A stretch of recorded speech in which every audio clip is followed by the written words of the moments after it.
បាទសូមជម្រាបសួរទៅកាន់ពុកម៉ែបងប្អូនទាំងអស់គ្នាសូមស្វាគមន៍មកកាន់ Channel ជាងម៉ូតូខូចអញ្ចឹងពុកម៉ែបងប្អូនទាំងអស់គ្នាប្រកាសជាបានឃើញណាពុកម៉ែបងប្អូនទាំងគ្នាបាទអំពី trailer ខ្លីៗរបស់ក្រុមហ៊ុន Honda NSX Cambodia ណាបាទដែលគេនឹងប្រកាសចេញនៅ Honda Winner R ឆ្នាំ2026ណាពុកម៉ែបងប្អូនទាំងគ្នាបាទ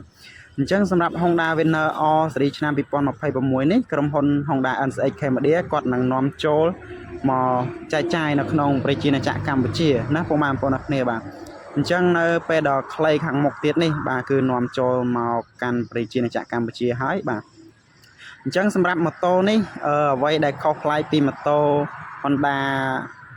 Winner R នៅប្រទេសវៀតណាមទី1នោះគឺម៉ូតូដែលនាំចូលមកក្នុងប្រទេសកម្ពុជាគឺមានកុងតាក់បិទបើកភ្លើងណាពុកម៉ែបងប្អូនគ្នាបាទនេះចំណុចទី1បាទហើយចំណុចទី2នោះគឺនៅផ្នែកខាងស្ដាំហើយផ្នែកខាងមុខហ្នឹងគឺមាន logo NCX ណាពុកម៉ែបងប្អូនគ្នាបាទអញ្ចឹងមាន logo NCX នៅពីខាងមុខបាទហើយទី3នោះគឺមានតែមសុវត្ថិភាពបាទមានតែមសុវត្ថិភាពនៅខាងក្រោមកែបណាពុកម៉ែបងប្អូនគ្នាបាទមានតែមសុវត្ថិភាពនៅខាងក្រោមកែបហើយនឹងមានសិភៅធានាដែលជាភាសាខ្មែរបាទហើយម៉ូតូនេះធានារយៈពេល2ឆ្នាំជូនពុកម៉ែបងប្អូនអរគ្នាណាបាទក្នុងសិភៅធានានោះបាទអញ្ចឹងសម្រាប់សិភៅធានាសម្រាប់អីគឺជាអក្សរខ្មែរទាំងអស់ណាពុកម៉ែបងប្អូនអរគ្នាបាទអ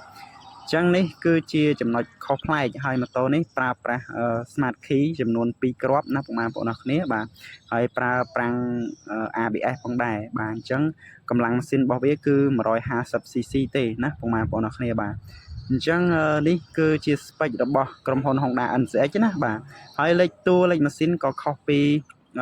វៀតណាមដែរណាពុកម៉ែបងប្អូនអរគ្នាបាទព្រោះថាលេខតួលេខម៉ាស៊ីនរបស់ក្រុមហ៊ុនគឺក្បាល00ណាពុកម៉ែបងប្អូនអរគ្នាបាទចាប់ផ្ដើមពីក្បាលម៉ាស៊ីនគឺ00តែម្ដងណាពុកម៉ែបងប្អូនអរគ្នាសម្រាប់ Honda Winner R នាំចូលមកក្នុងស្រុកខ្មែរណាបាទអញ្ចឹងចំណុចខុសប្លែកទី1 logo NCX បាទទី2កុងតាក់បិទបើកភ្លើងបាទហើយទី3តែមសុវត្ថិភាពបាទទី4គឺសិភៅធានាណាពុកម៉ែបងប្អូនអរគ្នាទី5គឺលេខតួនឹងឯងបាទលេខតួលេខម៉ាស៊ីនណាបាទអញ្ចឹងខុសគ្នា5 6ចំណុចដែរបាទខ្ញុំភ្លេចមួយចំណុចទៀតពុកម៉ែបងប្អូនអរគ្នាបាទព្រោះថានាំចូលមកស្រុកខ្មែរនេះគឺតែមអត់ដូចបោះវៀតណាមហើយក៏អត់ដូចបោះម៉ាឡេស៊ីឥណ្ឌូនេស៊ីដែរ Winner R នេះណាបាទតែមដែលនាំចូលមកស្រុកខ្មែរគឺការរចនាបទបែបខ្មែរណារចនាបទបែបគេហៅថាសម័យលាយបុរាណដូច Honda Dream យើងដែរណាបាទការរចនាបទបែបខ្មែរតែម្ដងហ្នឹងហើយពុកម៉ែបងប្អូនគ្នាបាទហើយសម្រាប់តម្លៃចេញលក់ដំបូងនៅក្នុងប្រទេសកម្ពុជានោះគឺតម្លៃខ្ទង់$3750ណាពុកម៉ែបងប្អូនគ្នាបាទអាហ្នឹងខ្ញុំវិភាគតម្លៃណាខ្ទង់$3750អីហ្នឹងឯងបាទឬក៏$3790ហ្នឹងឯងអត់ឡើងដល់លើហ្នឹងទេណាពុកម៉ែបងប្អូនគ្នាព្រោះថាកម្លាំងម៉ាស៊ីន150តម្លៃរបស់វាគឺ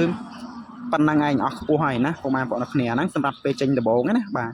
តែបើសិនជាចេញបាន 3-4 ខែវាអាចនឹងតម្លៃធ្លាក់ជាងហ្នឹងបានតម្លៃក្រោមហ្នឹងអីចឹងទៅណាពុកម៉ែបងប្អូនគ្នាបាទអញ្ចឹងអរគុណពុកម៉ែបងប្អូនគ្នាសម្រាប់ការទស្ស